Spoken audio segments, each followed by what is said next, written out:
in before he gets really mad at me, Michael Snyder, who is all about movies, and I have been so excited to talk to you about the new Avatar movie. So, first of all, how you doing? I am good. Happy to be here. I'm not that worried about the time restraints because, Okay, good. like Avatar, this could be a 3-hour segment. You never know.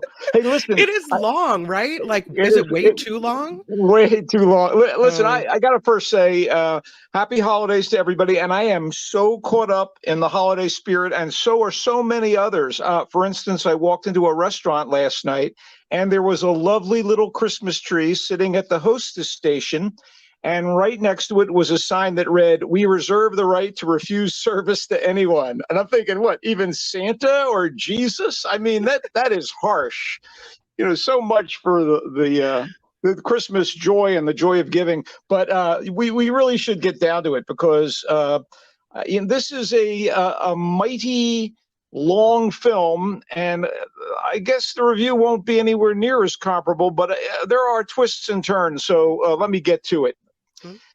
After far too many years, screenwriter director James Cameron has finally delivered his sequel and make that his first of at least a few sequels to his massive 2009 blockbuster movie Avatar. Avatar: The Way of Water is here. Ta-da! Well, it's a technical marvel, creating a massive alien environment and characters using state-of-the-art motion capture tech on the actors and computer animation everywhere else. For all its visual glory and eventual action, because it does pick up, its narrative faults are nagging as it starts into its 3-hour and 12-minute run. Yeah, Kim, you heard me. 192 minutes.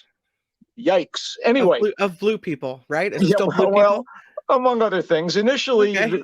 this animated splendor feels overblown and bloated. I have to tell you, bloated like a body that's been immersed in water too long. And of Yeah. course, it's called The Way of Water, so maybe that makes sense. But in any case, unless you saw and remember the first Avatar movie from over a dozen years ago, you're lost here. And if you never saw it, you're even more lost because the premise and backstory are not clearly recounted at the start of this new movie. So, I mean, do they expect us all to have gone to this re-release a couple of weeks ago, so we're kind of boned up on Avatar? I don't know. But I have to say the shorthand approach that Cameron takes doesn't cut it. That's a major flaw because the script and the action of the first 90 minutes are a little muddled or just gratuitous eye candy. And, I like that to an extent, but 90 minutes. Anyway, they needed to clearly reestablish what we all ought to know. Humans have traveled in space and are mining a lush, unspoiled planet named Pandora for the rare element unobtainium. That's right. It's a name out of an old Uncle Scrooge comic, where the duck is searching for some super valuable metal. We've got to get the unobtainium. Anyway, so the humans are at war with the Na'vi, the tall blue alien natives of the planet. And to be more effective in their efforts, Earth scientists grow cloned Na'vi bodies and download the brains of the human Marines into the big blue clones to kind of infiltrate. But Jake Sully, played by Sam Worthington in the first movie and here, a Marine whose brain is encoded into a clone, falls for a Na'vi woman named, I think, Neytiri, and she's played by Zoe Saldana. And our boy Jake goes native, turning on his buddies. That's right. He basically turns on his buddies in the Space Force, and he basically helps the Na'vi drive off the interlopers. Okay, in the new movie, humans are back to invade Pandora a decade later, still looking to obtain that darned unobtainium with the Na'vi clone Marine Force. Their shock troops looking for Jake the traitor, who now has a whole Na'vi family, including an adopted daughter that somehow, okay, pay attention here, somehow the adopted daughter is the child of the human scientist played by Sigourney Weaver in both movies, and she's now a clone in a tube, I think. Anyway, the Marines drive Sully's family from their Pandora forest home, which looks like the cover of a Yes album painted by Roger Dean, and they take up with a seafaring Na'vi tribe led by a blue Cliff Curtis and a blue Kate Winslet. Right. Kate Winslet reunited with her Titanic boss, Cameron, because I guess, I don't know, water in both films. Anyway, if you make it through the first 90 minutes, this actually becomes a pretty thrilling action film, especially, Really? if you like video games with, cool oceanic creatures and air to sea Yeah. battles and aliens on flying and swimming steeds. It's kind of like the movie equivalent of those high end rides at Disneyland that required an e ticket, only the ride lasts 3 hours. Look, Right. I appreciate Cameron's obvious stances against despoiling the environment and preserving native cultures. Yeah, but anyway, there are at least 2 or 3 more Avatar movies to come, and there won't be as long a wait between them as between the first and second. And there might even be better scripts, but unlike a submerged Navi, I won't be holding my breath, Kim. But this movie cost a hell of a lot to make, and they're hoping for a huge release. I mean, what they're banking on is pretty amazing. What happens if they don't recoup that money? He continues plowing forward. Someone told me, and this could be specious, that they have to earn $2 billion to break even. Maybe that's counting the other movie I think he already shot, Avatar 3, The Way of the Dirt. I have no idea what that, I don't know. But The Way of the Dirt. Oh man. Anyway, hey, and there's other like talented people in here. Edie Falco plays a Marine officer. You barely recognize her. Michelle Yeoh is in this thing, I think. I blinked. Maybe I missed her. Jermaine Clement from Flight of the Conchords has a visible role in this thing. And the Na'vi are kind of like Maori when they go to war. They start sticking their tongues out and stomping and what have you. Right. There are visual delights here, but good God, seriously, if you already know what the story's about, go in 90 minutes in and enjoy the last hour and a half. Oh boy, it's great. Okay, that movie makes me tired just thinking about sitting through it. All the stuff, all the things, and the plot twists. So Yeah. you also saw BARDO? Yeah, although there are some who would deride Bardo, which has a much longer title, which I will get to. It's the latest movie from multiple Oscar-winning director and screenwriter Alejandro G. Inarritu. And they're going to call it self-indulgent, but I was caught up in this surreal depiction of the inner life and outer truths of Silverio, an acclaimed Mexican journalist and documentary filmmaker who was based in Los Angeles with his wife and kids. Okay, I mean, the full title is a bit much. Are you ready? Bardo, False Chronicle of a Handful of Truths. But again, I was caught up in it. And if you don't know, Inarritu, even if you do, Inarritu is the guy who made Birdman and The Revenant, among other really good films. But this is nowhere near as commercial as those two. Bardo is a much more personal movie. It's kind of like Inarritu doing his take on Fellini's 8.5, where he basically incorporates autobiographical perspectives in a kind of opulent, almost near fantasy world. Okay. Anyway, so on the verge of Silverio receiving an international award, he's moved to return to Mexico and re-examine his life. And as this happens, there are dream sequences, satirical looks at the exploitive tabloid-style nature of some TV talk shows. There are burlesques of Mexican history, meditations on home, fame, family, love, friendship, and identity, strange landscapes, chaotic party sequences, much more, all depicted with dazzling cinematography. Is it too much? Maybe for some, but like I said, I was caught up in it, and you could decide for yourself if you want. Bardo is in theaters, but it also debuts on Netflix today. We're dinging opulent. There's probably other ding words in there, but I don't know. Leave it to that fussy Mark Thompson next week. Well, he took the dinger, first of all. So, how dare he? How dare he? How dare you? Yeah, he took the... So now I have to, ding with my own ding. So I'll ding opulent. Okay. We'll give you that one. All right. So what's next on the list? Oh, I have a third movie I wanted to talk about specifically because we like to talk about family entertainment around the holidays. Yes, it was great. Like, for instance, you could now watch Guillermo del Toro's Pinocchio on Netflix, and it is truly one of the best films of the year. It's beautiful. And it's also very moving and dark, like the original story. But we have a new animated movie that's coming out next week, and I'm going to jump the gun a bit for you and your kids so you can prep yourselves. It's called Puss in Boots: The Last Wish, and Okay. it is the latest in the spin-off featuring Antonio Banderas as the lovable sword-wielding booted cat Puss in Boots, the spin-off from the Shrek films.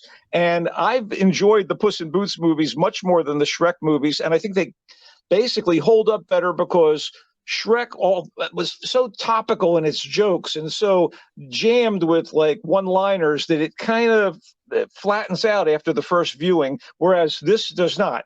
So our swashbuckling feline is back here after, I guess, almost 10 years away, and he is facing the greatest challenge he's ever faced. He's down to his ninth life, and he's being pursued by a killer wolf who wants the reward for Puss in Boots, the outlaw, dead or alive, and he's cool with dead. So Puss goes into hiding, and he ends up with a cat lady who basically keeps him prisoner till his little chinny chin chin is like a beard. And finally, he's sprung and reunites with his lady love.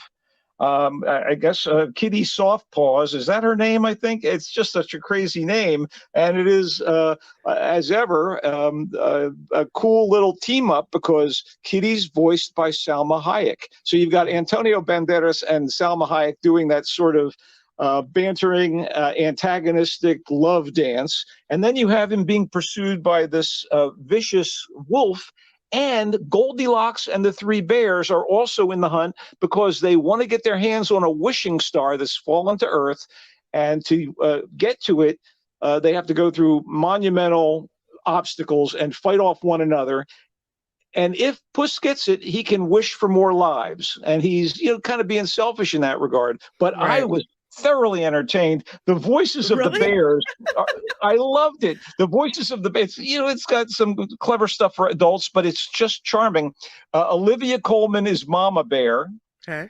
And this is so great. And Ray Winstone is Papa Bear.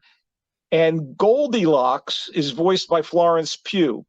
And so you have all of that going on. And then there's a little dog that is Puss's companion, voiced by Harvey Guillen from What We Do in the Shadows. I would give this thing really high marks. Director Joel Crawford basically did a great job, as did writer Paul Fisher. I had fun, and I hope everybody else who likes this sort of thing checks into it because I don't think they'll be disappointed. So that's Puss in Boots? Yep, Puss in Boots: The Last Wish. It opens on Wednesday. In theaters, but not streaming? No, not streaming yet. It's a theater opening, but it's wide theaters, and wear your mask and whatever. But I think when it gets to streaming, if you want to wait to that point, you're going to enjoy the hell out of it at home. I think it's going to have a good half-life. It's the sort of thing maybe people are going to be able to watch more than once because it's just fun, absolute fun. So I did the story earlier about the new Barbie movie that stars Margot Robbie as Barbie and Ken, that is Ryan Gosling. And people are saying they can't wait to see you review this one, but I'm not sure when it's coming out.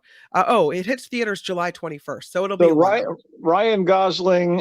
So it's like Baba Barbie, a little La La Land. I don't know. It's directed by Greta Gerwig, who's made some really interesting things, and she's the companion or a longtime collaborator. With God, what's the guy's name? He's made a whole boatload of. That's not important. What's important is that Noah Baumbach. That's right. He has a new film coming out and available on Netflix next week called White Noise. We'll talk about it next week. But I trust Greta Gerwig. But it seems, venal. It seems like conniving. All right, we're going to use the brand and we're going to bring it to movies and we're going to sell more dolls. I don't know what their sensibility here is, but I would bet you that Greta Gerwig had and doted on a Barbie while growing up. I'm just making a stab in the dark here.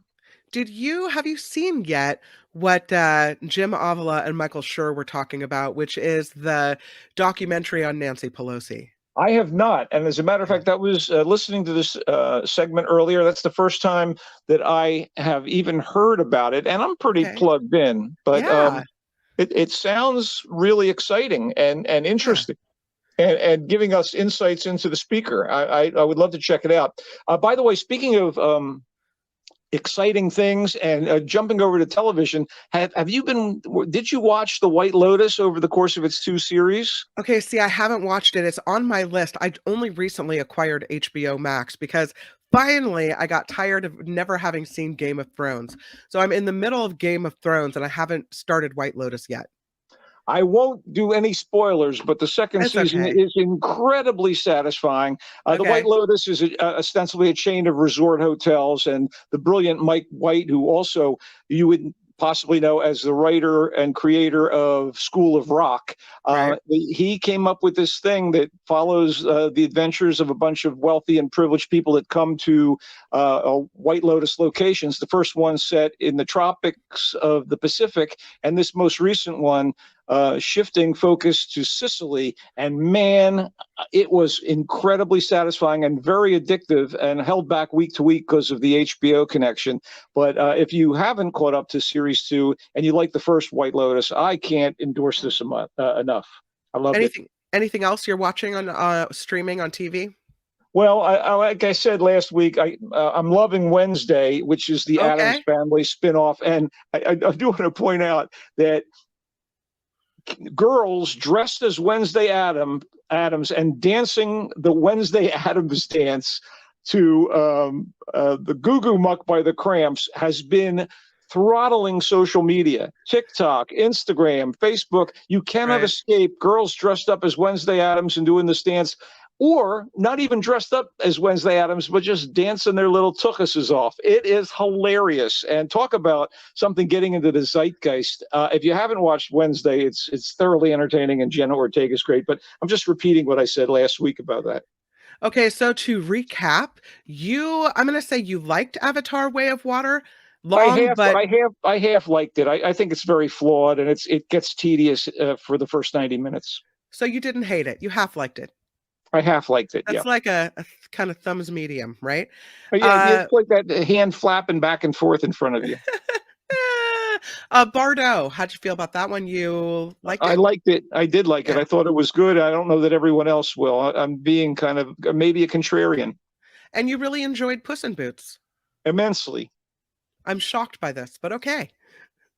Hey, I mean, come on. I'm not a Grinch. I'm not a Grinch. it seems like one of those movies I have to sit through just because I have kids. But I'm glad to know that you liked it because I will approach it now with more excitement. I think you'll be charmed, Kim. And speaking of charmed, how about the charmed life of one Brock Purdy? If I sound extra happy Oh, today, 49ers. Where's Albert? I don't know, but the commissioner would probably agree with me. The 49ers are on a bit of a roll, and this kid is turning into one of the best sports stories of the year. Cinderella story, Mr. Irrelevant. It's movie like. You should know that, Michael. I agree with you, Albert. I'm looking forward to what happens. I'm cautiously optimistic. I love my team, and go Niners. And I'm sorry to hear about Steph Curry's injury, but I do not give up on my teams. Win or lose, go Dubs. Well, that's a Steph Curry shoulder injury, right? Yeah, Apparently, the Warriors are in trouble after that. it ain't going to be an easy road, but Uh, we'll see if he comes back quick enough to save the season. But in the meantime, always a pleasure, Kim and Albert. yep.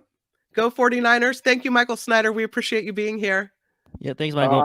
I love doing it, guys. Have a great weekend. See you next Friday. You too. Let us bring in now Nikki Maduro. Hello.